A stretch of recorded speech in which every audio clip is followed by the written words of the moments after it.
Good evening. I'm meteorologist Danielle Moss with a weather impact update for you. First, let's talk a little bit about showers that we're seeing moving across North Georgia, because you could be wondering, why is it storming outside? Where we are into this summer-like pattern once again, where we see these isolated showers and thunderstorms just kind of pop up. They get really strong, and then they go through the weakening process, and that's what we're seeing right now. You can see there's only one storm that we've had our eye on, at least for the last 2 hours or so. We'll take a closer peek at it.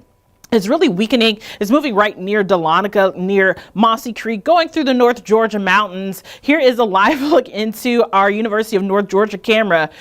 5 minutes ago, first of all, the sun completely set and it went pitch black, but you can kind of see a little raindrop on that camera there. It was mostly dry out there. The big weather story, tracking the tropics, what is happening with Hurricane Erin, and that's what a lot of people are interested in knowing, the latest update. This is as of 8 p.m. It is still a Category 3 storm with winds of 100.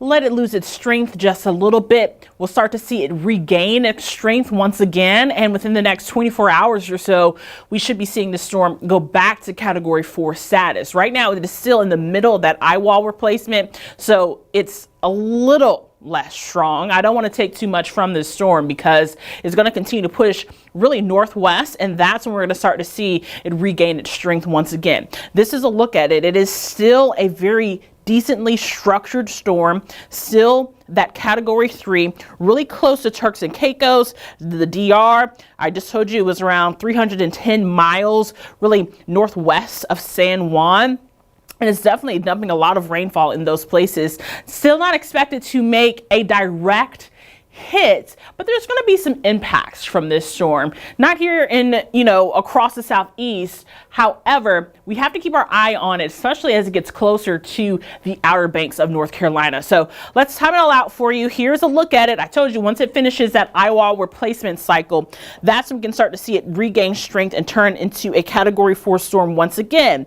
Right now, the latest forecast track says maybe around 2 p.m. on Monday, we can see those winds get back up to that 145 mile an hour range, and that will make it a Category 4 storm. Now, as it continues to get closer, as close as it's going to get to the United States, which is really still far off, it could be a Category 3 storm, and it'll lose its strength just a little bit. And even as it pushes past, going towards DC, still a Category 2, and then it will just kind of weaken as it goes off into the sea, and even still missing Canada as it continues to push northwest. It's still expected to continue with the same track as of right now.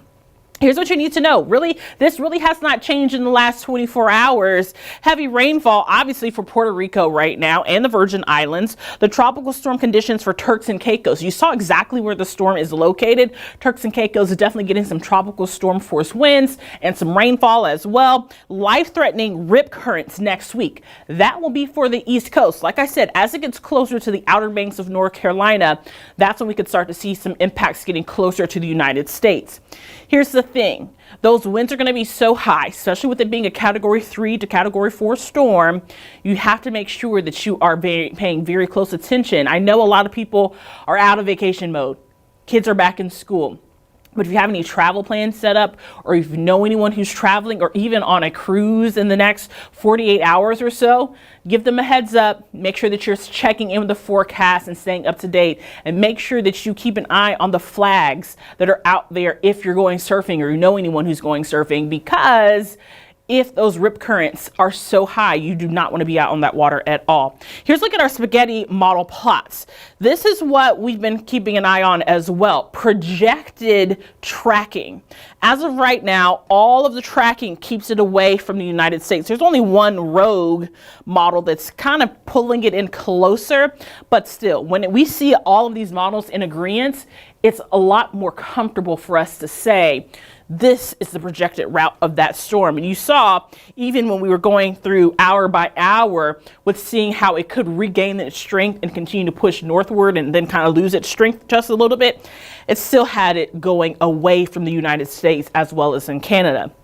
Here's a closer look. There are some tropical storm warnings as of right now, and that is going to just continue to push closer and closer. I'm not sure what they're going to do with Miami and how they're going to handle that situation because of the winds and the rain, and especially right at the Florida Panhandle. We might see some maybe watches in place, tropical storm watches at the very most, but I'm thinking that it's still going to be too far away from the United States. But it's something that we'll keep our eye on. Remember last night, San Juan had that tropical storm warning for the Atlantic area, not actually for the island there. We have been continuing to watch the current wind gusts. As of right now, it is a less strong storm than what we were tracking last night. However, we're still going to continue to watch the tropical force winds as this storm pushes northward.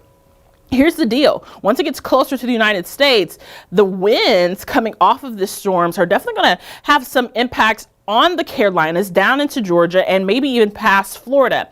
Once again, not going to be taking direct hit from this storm, but the East Coast could be seeing some higher winds, maybe even pulling in some moisture, maybe some showers and thunderstorms as well. As of right now, though, it's still so far off into the water, it's not something that we're too concerned about, but it's something that all meteorologists are going to continue to watch because we don't want it to get too close. That's when we can start to see some of those winds really making some really big impacts, especially if it's throwing off some rain and maybe even some storms as well. So right now, staying far off from the coast from the United States, but we're going to keep our eye on it, especially with that dangerous rip current and those tides as well. Here's something that we want to continue to watch as well too. What could happen behind it? This is the peak hurricane season. Yesterday, I was telling you that there's a 10% chance of something that could develop into the Atlantic Ocean. Since then, 24 hours ago, that has depleted. That's a 0% chance as of right now between the next 48 hours as well as the next 7 days. However, there is a new disturbance we have our eye on right now, and it could develop 40% chance to develop in the next 7 days. That's a storm that we'll have to keep our eye on for sure, especially with it being a 40% chance. I've been keeping my eye on things, and you can kind of see on models something trying to get developed and formed right now in the Atlantic. But right now, 7 days away, 40% chance of any kind of hurricane tropical storm development.